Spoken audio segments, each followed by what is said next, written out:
Where Are They Now? With your host, Diane Hart. Now here's Diane.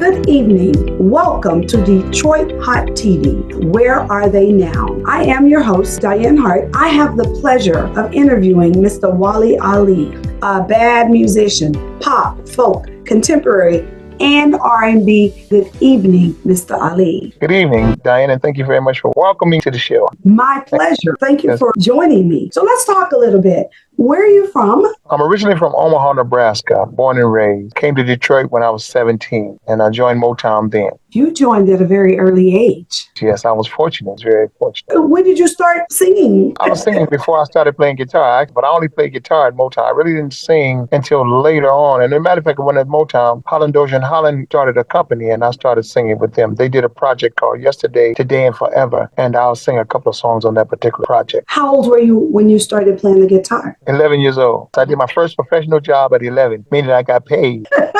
Did you learn at church or you learned on your own? I had a teacher, barber in the neighborhood by the name of Richard Gardner, and he taught me how to play the guitar. We had a barber in our hometown. He was an old guy and cut the kids' hair on Saturday. It was like a chore. So we had to be there all day. So this guy comes from the other side of town and he's doing covadises in 30 minutes and we all out by 12 noon. One day he's cutting my hair and he has this beautiful guitar over in the corner with the case up. I head straight for the guitar. I'm just waiting for him to say, boy, don't fool with that. He never said. So I played with it.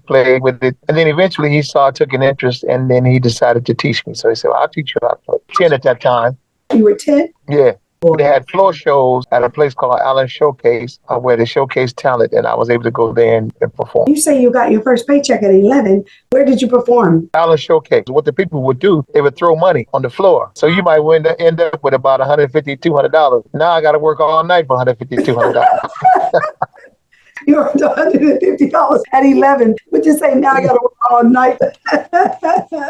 Wow. Tell me a little bit about who influenced you as you were growing up. See, I started singing before I played guitar, and I really liked Sam Cooke. The people in the neighborhood would ask me to sing those songs. One time I sang the song because we got the religion from the butcher, the baker, the roofman, the plumber, and they would tell you that you can't sing secular songs for Christian people, right? So a lady approached me one day and asked me to sing, and I sang the song For Your Precious Love. It was by Jerry Butler. And come to find out she was a church lady, right? So I was so devastated. I said, oh my God, I done sang a secular song for a church lady. But she asked me to come and sing in church, and I was able to do that. So did they pay you at the church? No, you don't get paid at church. So Sam Cooke, were there some other people? Jerry Butler, but Sam Cooke was my main one because he was a leader of a group called the Soul Stirrers. Oh, okay. So I learned the gospel songs from him. Any song that came across the radio, I could sing it. And the neighborhood people would say, come here, boy, and sing that song. And I'd go sing it. You know, whatever new song came out, I was able to sing it. So did you start touring at that age? 17. I started touring when I came to Motown. We were touring before Motown. I was working with a group out of North Carolina called the Funk Factory. Our drummer, he got drafted. So that ended the group. He got out of the Army on a technicality in a year, and he started working for Motown. I said, if you have any openings, you let me know. So he called me, and there was an opening, and they had my ticket, and they flew me to Detroit and started working for Motown. But I couldn't read music. You know, Motown was a stickler for professionalism. They had these great arrangers, Paul Reiser, Hal David, and they would bring this music chart and would take 2 music stands to put it on there, and that stuff was like Japanese to me. I didn't know what in the world it was. It's like college. They give you an entrance exam, and if you don't pass it, you out. So I knew I was out. I said, well, it's just a matter of time for they come in and just tell me, look, get out of here. You know you can't read this stuff. Fortunately, we had producer Norman Whitfield, and Norman was doing the psychedelic stuff at that time. So he came in and threw the chart on the floor and told me what to play. So I was in. I said, cool, So do you read music today, or you just...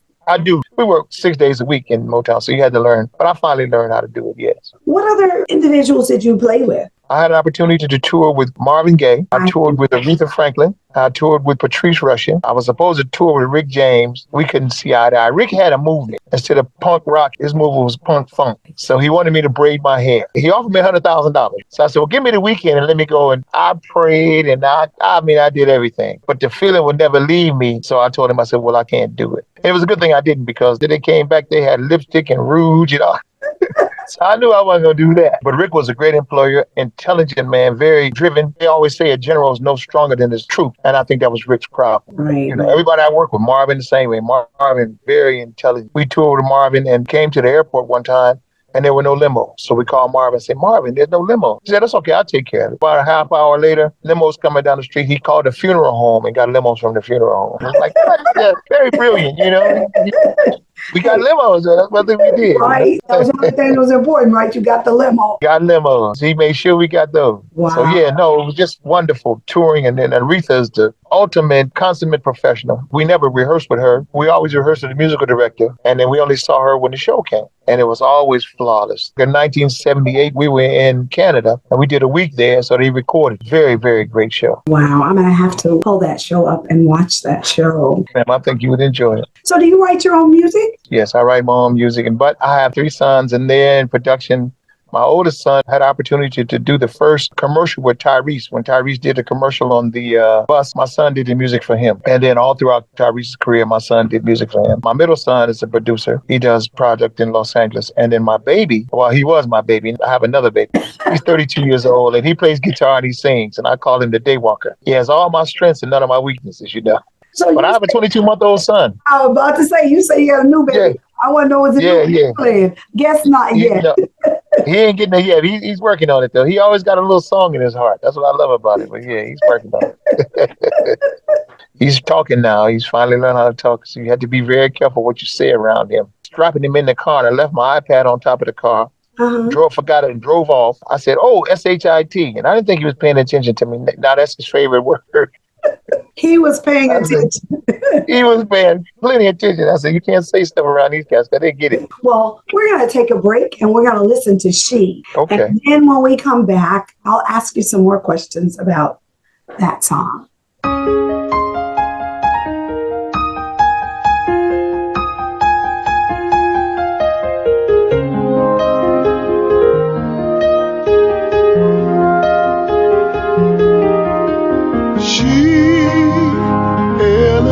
My mind as it travels down through time, and she makes me know the possibilities for making strides. It takes me to a place and makes me feel a space between the heavens and the channels of my mind. And no matter where or no matter how I roam, I am always home. Home to see my worth on the place of my birth. She elevates my heart. She's the reason why I start. And whenever there's a chance for me to see how much she gives to the reason why I live, and no matter where I roam, home to see my worth. She is Mother Earth.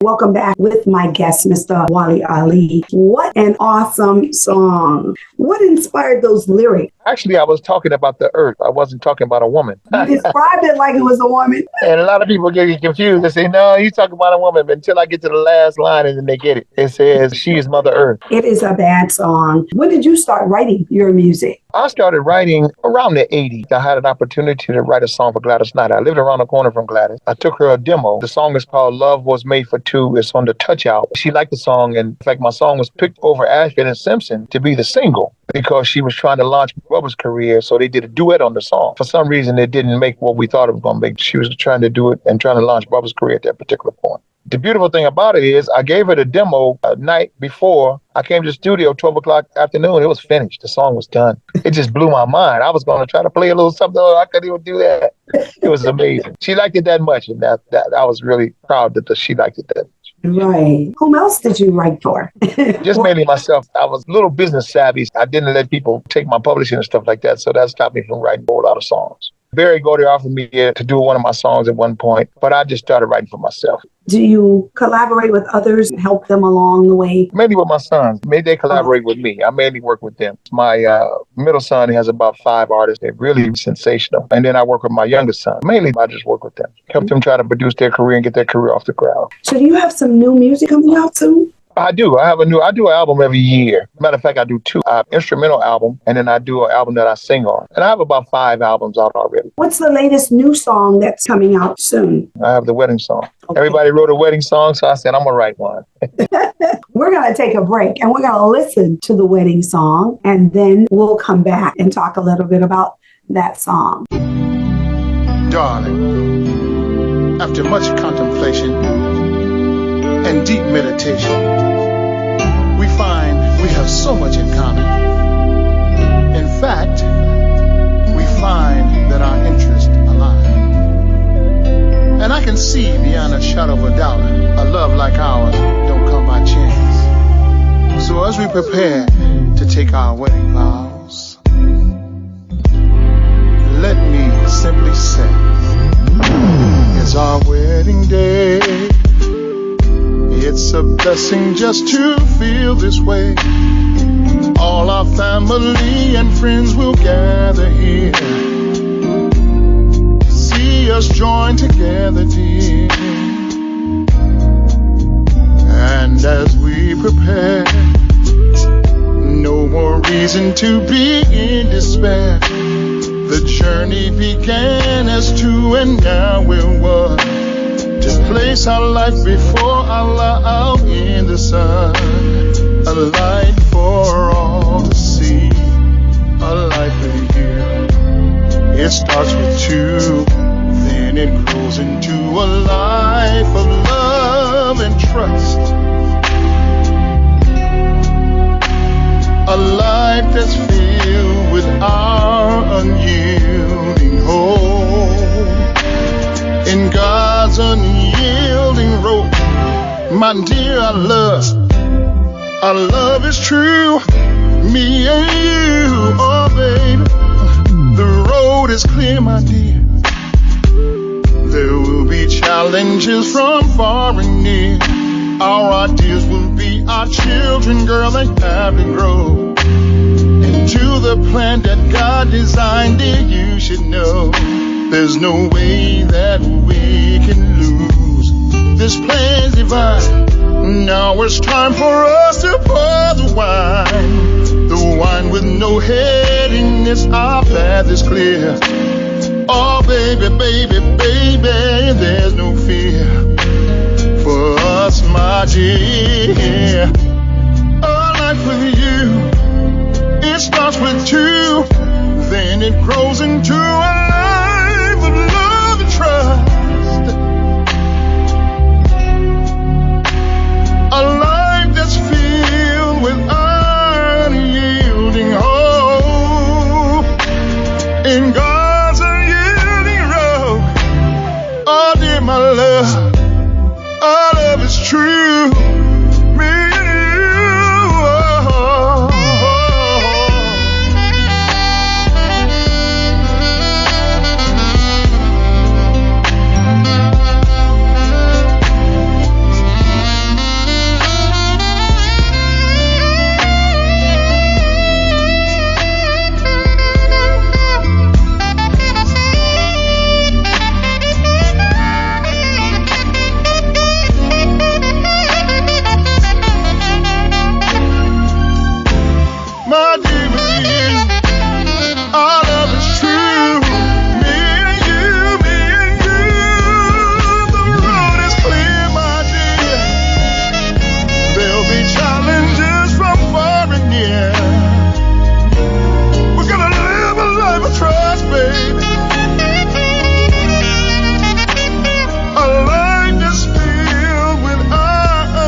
Welcome back to Where Are They Now?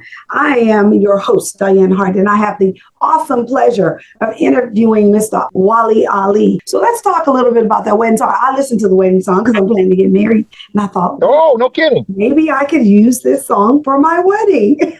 I will come and sing it for you, wherever you at. How about that? Don't you? I'm going to hold you to that. Hold me to it, because I most certainly will. I will do that. But yeah, it inspired me because really what happened was my son had the track, and when I heard it, I said, this sounds like a wedding song. Let me see if I can write a wedding song. And I wrote it. It came out pretty good. I think it's right up there with Luther Vandross' songs and all the rest of the wedding songs. Kenny Lattimore's song. I think it's up there with those. I think it's a bad jam. I sat here and listened to the song so that I was like, oh my goodness, okay, maybe I can use that for my wedding song. So now that you said you'll come to my wedding and sing it, that will be my wedding song. Okay. I appreciate it, because I most certainly will. So let's talk a little bit about giving advice to some of these young people. My first thought would be for you to understand that it's business. The creativity is done in the recording studio, and when you put the shrink wrap on it, it's business. But I also would encourage us to get into the other parts of the field instead of performing. You have radio. When Motown was growing up, radio was growing up too. So it was a very good situation for Motown. And we basically have the same thing now with the internet. You know, you have people that are pirates and they try to take advantage of you. When I was coming up, Barry Gordy got the record money, you got the tour money. That was clear. There wasn't no ifs, ands, or buts. You didn't have to worry about it. That's the way it was. Now they have what they call a 360 deal, where they try to get everything. They get some part of your streaming, they get part of your royalties, they get part of your television, they get part of your tour money. And I don't think that's a wonderful idea at all, because you wind up getting nothing really. Wow. So now is that the record company that's doing that? That's the record companies, it's Spotify. You know, if you go to a company for a record deal, that's exactly what you'll get. You won't get that from our label. Promise.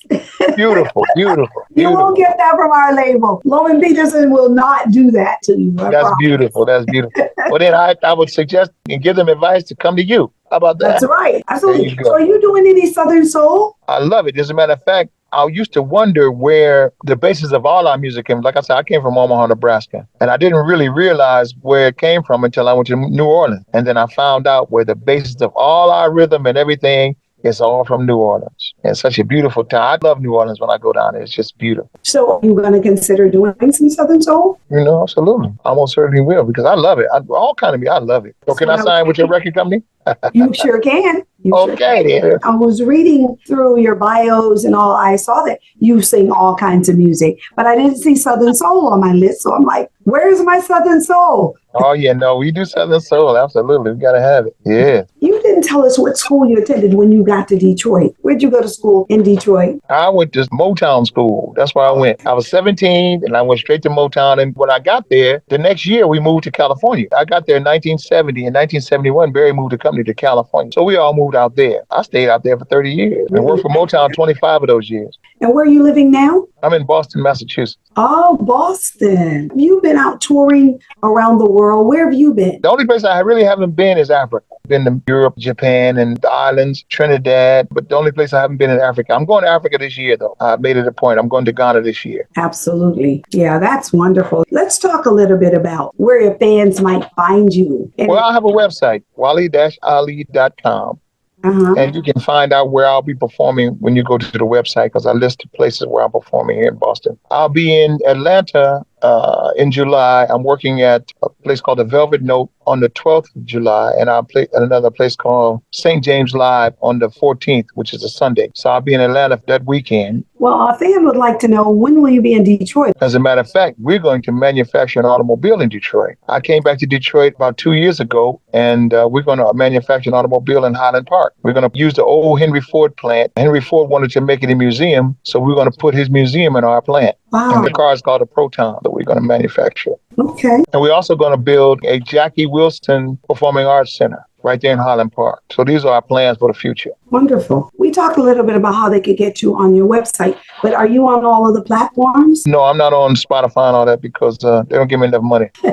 Are you on YouTube? I'm on YouTube. I'm on Instagram, Facebook. Okay. And what's your social media on Facebook? Is it just your name? Yeah, just my name, Wali Ali. Same thing on YouTube? Yes, ma'am. What else would you like to tell me about yourself? Every time you go somewhere, you live a lifetime. I lived a lifetime in Detroit. Then I went to California. I lived a lifetime there. So you live a lifetime in most of the places you go. But the most thing I found is that people are so wonderful. They really embrace what you do. Our goal was to bring the big type Motown shows to the community. Right. You know, and I think it's hard for people because they've been so inundated with this non-music. When karaoke came in, I believe it really killed a whole lot of stuff because you don't have to be a great singer for them to applaud you. It's amazing. No, you really don't. That's probably the platform I can sing on. Professional singers, they don't stand a chance. Everybody says, get out of here, you're too good. Get out of here. But it's been wonderful. Wonderful. I'm sure it has. What you love to do. I always tell them the guitar took me all over the world, expenses paid. All we had to do is get on the plane, go to the venue, go back to the hotel, go home, and everything is paid. You didn't have to worry about anything. You know, such a wonderful thing. When you're out touring, how long do you typically stay out on the road before you go home? I don't tour anymore because I'm too old for that. But actually, I got called for the Michael Jackson This Is It tour. Uh-huh. And I turned them down because I'm too old. They were talking about 80 dates. I said, no way in the world would I ever try to do that. We worked with Marvin. We were doing one-nighters. And Marvin was the kind of guy that if he didn't get his money, the show didn't start. So we were down south one time, and we started at 8 o'clock, and we actually didn't perform till 3 in the morning because Marvin didn't get his money. He finished at 5, so they told us, say, don't go to sleep. Go pack your stuff because you got to get on the bus. Man, 200 miles down the road before they know I wasn't on the bus. I went straight to sleep. So did they have to turn around and come back for you? They had to turn around and come back. They were so angry with me. But listen, I couldn't help it. I had to go. I went on to sleep. I thought I was going to be all right, but no, it didn't work out. They told you don't go to sleep. They told me, don't go to sleep because you got to get on the bus. It's 5 o'clock. We're leaving at 6. I said, okay. Yeah, right. They came back and got me there at about 8 o'clock because I was gone. So how many shows do you think you'll do in 24 since you say you'll just take a few dates? Yes, I mostly work around Boston area here. I have about 4 or 5 dates a month in around this area here. I'm in Atlanta because I need to go down there for some other business, so I book some shows while I'll be there. But other than that, no, I'm around the Boston area. Now, you're going to Detroit to manufacture a car, but are you going to do any shows while you're in Detroit?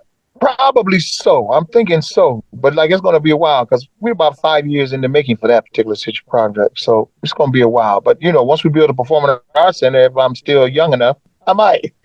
And I'm 70 now. So like I said, I have a son that's 32, and he'll probably be doing most of the shows, not me. I'll be on the sidelines edging him up. You should continue to play until your fingers don't work anymore. You think so? I think so too. Absolutely. But, hey, it keeps you. They're not working really good now, so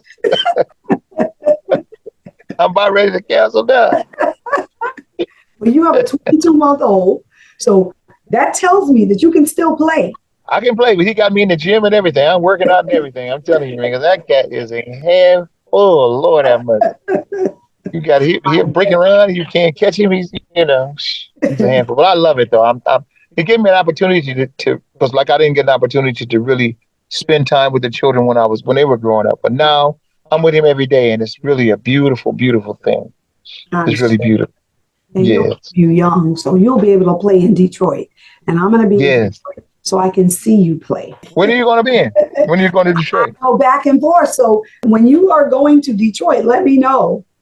And make sure you let me know where the wedding date is because I'm coming. I'm telling you. No, I promise. You don't have to worry about that. I promise. I will let you know once we set the date. We're going to set it after this election is over. I'm a state representative here in Florida. Oh, okay. The campaign will vote in November, and then after that, we'll start to work on the wedding plans. I absolutely will. Can't imagine having you there to play live for me.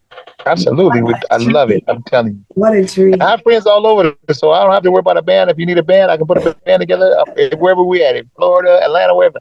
I have friends. Wow. It's nice to have friends. So now you have a new friend. I have a new friend. I'm thankful. And please thank Pete for me, will you? Please thank Pete because he's the one. He's a very great man. I really appreciate him. Oh, yeah. Pete is an awesome, awesome gentleman. Yeah, yes, I really enjoy working with Pete. Pete is such a kind and gentle man. Yeah, yes, I will certainly do that. Yeah, when he said so, I was like, okay, let me find him and I'll call him up and see if he'll allow me to interview him. So I really do thank you for allowing me this opportunity. No, thank you. I appreciate it because, like I said, it's just wonderful. I appreciate the opportunity myself. Thank you. You're welcome. You're welcome. Before I go, I have to tell people how to catch me. You can catch my show Wednesday nights on Roku, the Lit TV network, every Wednesday at 7 o'clock. And you can catch me on Thursday nights at 7:30 on Detroit Hot TV. Also go out to YouTube. Go to YouTube, like and subscribe to my channel, and hit that bell. They tell me that bell will notify you every time I come up on YouTube. So I'm learning some new things. But yes, I would love for everybody to do that. So thank you. You have a good night.